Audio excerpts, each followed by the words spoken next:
Hi, Brian from Seattle heavy pop rock band, The Home Team. I'm Ebony. How's it going? How are you? I'm doing pretty good. I've been a little groggy, but I got a workout in, so that made me feel a little better. But Nice. I'm not sure what the time difference is, but you look awake, so that's fine. it is currently 5 p.m. here, so Oh, that's 1700. perfect. Nice, Yeah. lovely. I have to say, this feels a little bit exciting for me because I only discovered you guys in December after you released your single Loud at the time.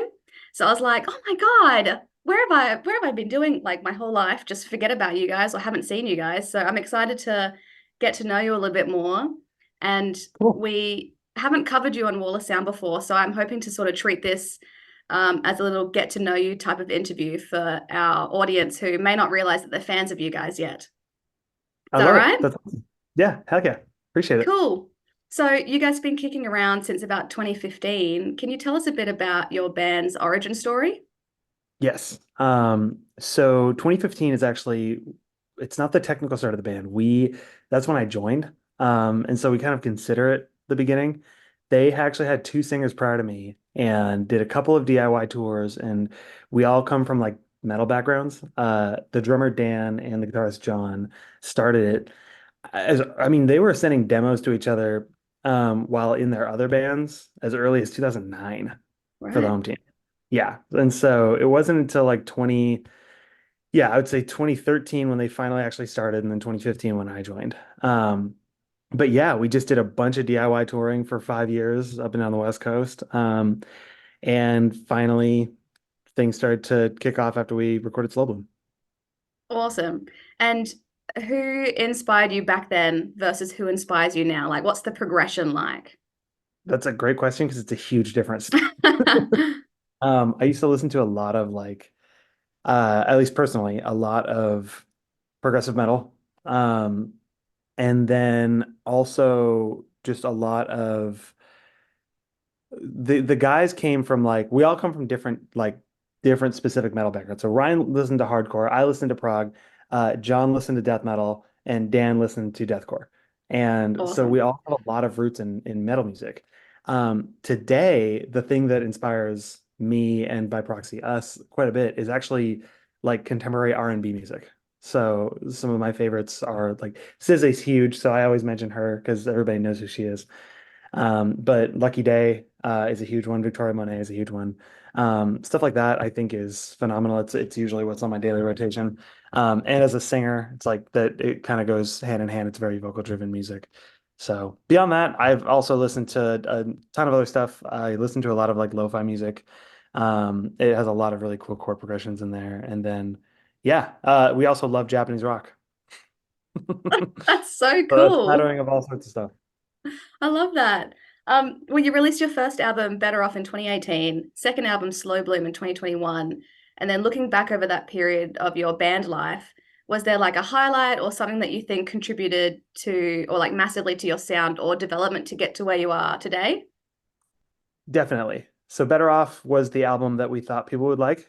The entire point of the home team, it sounds lame, but the point of the home team was kind of to sell out, to like make music that's a little more approachable than deathcore, for example. Um, and the whole reason for that was because they were like, if we want to do this for the rest of our lives, like Mm, we should probably make something that we can at least, I don't know. They basically wanted to branch out of metal. So we made a pop punk album because we thought that's what people would like, and it didn't really hit because it wasn't very genuine.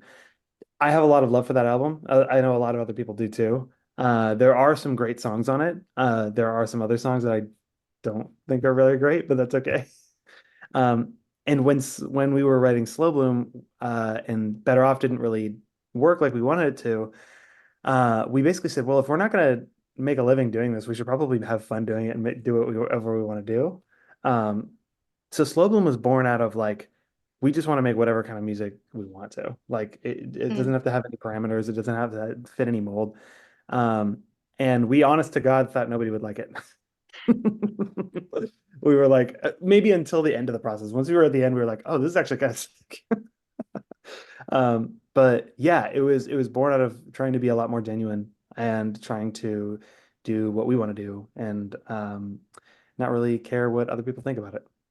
I think that's cool. I think that always works a lot better than um, trying to predict, I guess, the future and what people will like. You just do what you want. You're like, oh, there are weirdos out here too. That's great. Yeah, Happy days. totally. Well, you have been like trickle releasing singles, the most recent one being Hell a month ago in March. And I do think it's actually epic. I watched the music video for it. Um, and like I need to know your first reactions when you saw yourselves all gamified. Like, were you amazed? Were you like, this is exactly it? This is it for the It rest of was our lives? it was cool. I mean, it was definitely like the process of making that video. I know. So our director Sam spearheaded it because we gave him the general concept. We said we want to do an animated music video using a bunch of different animators, and we want it to be us running around in hell. Um, and he said, "Say no more. I got it. I can let me handle it."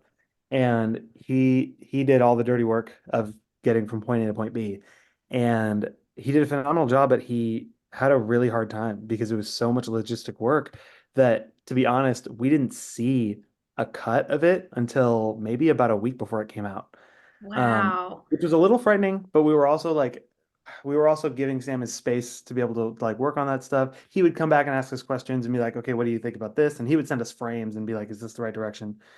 Um, but it was a little nerve-wracking to say the least. But overall, I mean, the video turned out awesome, so I can't complain at all. Once I Yeah, saw it, I was definitely. like, no more worries. I was like, oh, great, this is so sick. This is it. Get it to the people. Yeah. And what about the song itself? Like, how did it come together? Why did you like it so much that you wanted to release it as a single? Hell is an interesting one. So it's definitely it's the single fastest song we've ever made, like by BPM. We've never made a song that's at 200 BPM before. Right. Um, and that it was also a very like weird experimental one that we thought was going to be towards the back half of the album and like just like a fun little thing. And we wrote it at the very end of the process. But because of how I think it was just a matter of like how punchy it was and also the fact that it was very different. And I think we're always a band that's going to try different things. So we just wanted to like basically figure out like, is this something that people would like? Is this how will this do? Like we have our personal favorites, but realistically, when it comes to a release campaign, that is something that we will consider strategy and like um, trying new things to see what works. And I think people really liked it, which I'm really happy about. And so, yeah, it was mostly like the main reason we released it as a single was because it was different and we just wanted to try something new with it. It's also so short that it's like no harm, no foul, I feel like. That's fair. Yeah. I think uh from like looking at your stuff so far, all your music videos are very cool and creative, just like the songs, very upbeat, fun, exciting. Like, do you guys just have ideas like bursting at the seams for like everything you want to do? You're like, great, we can do that for this song, or is it a bit more hard work, or is it literally just that easy? Totally the latter. It can be pretty tough sometimes to like, I mean, so the way that our dynamic works is like John is an amazing idea guy. And I'm a lot better at execution. So historically for Slow Bloom, he would come up with the idea for the music video and then I would film, edit it, yada yada.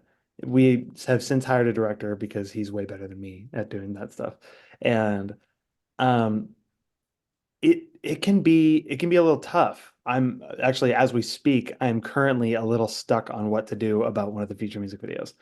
Mm. Um, and yeah, but the thing about it is like I feel like the one of the reasons why we don't necessarily have ideas bursting at the seams is because I don't usually like to entertain ideas that I just don't like. And so if I don't like an idea, I'll be like, nope, on to the next.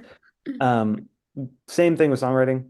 I feel like it takes me especially, but us as a band, just a little bit longer to squeeze it out. But that's because we're really passionate about it and we want to make sure it's good. You get the good stuff, the concentrated stuff that way. Yeah, that's kind of the idea. Exactly. You're supporting Caskets on the Reflections tour in May, which is actually very soon. And it's your first time in Australia. Have you guys been trying really hard to get down here? I know it's like a really long flight and really expensive. Is this something you've been working towards for a while, or the opportunity came up and you were like, yes, please, thanks? A little bit of both. It's definitely something like we didn't the opportunity did kind of appear out of nowhere. Like within 1 week, the idea and the accepting of the tour happened. At least for me, I'm like I stay a little bit away from the touring stuff because I'm not Mm, totally in charge of it. But yeah, it just kind of happened. But that's the thing, like Australia was something we've always had on our minds and wanting to get out there. It's just a matter of, again, as you said, like cost. It's like it's so expensive. Like we will probably lose money on this trip, but that's okay because it's like now we have at least another awesome band to go there with. Um, and it's just a little more secure knowing that we have a plan and dates and a lineup and all that, yada yada yada, instead of trying to bank on a headliner when we've mm. never played there. So nobody booking there can really assume like, oh, is this band going to bring any people? Like, do I want to book this American band? Like, yeah. Anyway, so it kind of happened out of nowhere, but it's something that's been on our minds for a long time, and we're really excited to come. Awesome. I feel like the next time Don Broco come back to Australia, you guys should just jump on with them. Surely that would be like a match made in heaven, in I my love it. personal opinion. They're great dudes. Yeah. Let's talk to some people. No. Um, are you, taking any steps to mentally and physically prepare for, the incredible coffee, the kangaroos, and the rowdy Australian crowds, or are you just going to rock up and go, I'll I figure it am out? working out. I'm definitely working out a lot. I my fitness and specifically my cardio, because as a singer, that's something I definitely have to consider. Definitely fell off after the last like bunch of tours that we were doing, just because when I'm on tour, I'm a lot more focused on like keeping myself like well, like not sick. Yeah. So oftentimes I don't work out nearly as much as I do when I'm at home. And so I've been exercising, I've been practicing because I haven't sang and I mean, home team hasn't played a show since this year. We haven't Yeah. played a show since December. I haven't sang on stage since January. And we did a rehearsal about a month ago, and I hadn't really sang in between then, and it was pretty rough. But Did you I've been see? practicing since then. Oh, sorry. Did you see that Taylor Swift would run on the treadmill and go through our entire set list? That's so smart because honestly, it all it does is conditions you to be able to do something that's even harder than what you're doing on stage. Actually, sometimes it's about as hard because what she's doing on stage is a lot of dancing. Mm. So, dancing I've found out recently is extremely cardio intensive. Um, yes, so that's a big reason why I've been just reconditioning my body to be used to it again. I have a feeling the first maybe two shows of the Australia tour I'll have to get used to it again, but it's pretty much every tour. You'll be right. Brisbane is like later down the track, so you'll be perfect when you come up here. Should be Nice. great. Um, well, I hope your time over here is so fun. Do you have anything else this year to look forward to? Summer school tour is Okay. gonna be rad. Yeah, that's gonna be a lot of fun. It's just a bunch of crazy cool bands. Um, and then we haven't announced it yet, but the signs are there. We are dropping an album this year. Yes. And I'm very excited to see what the reception is to it because it's a step. Like it's not the same album again. Interesting. I think your fans will be on board from all the YouTube comments that I read. Everyone is super, super keen on all these new tracks. So I don't think you Yeah, can go wrong, to be honest. cool. Awesome. Very Well, thank cool. you so much, Brian, for your time. It was lovely to chat to you and can't wait to see you in Australia. Yeah, I appreciate it very much. Thank you so much.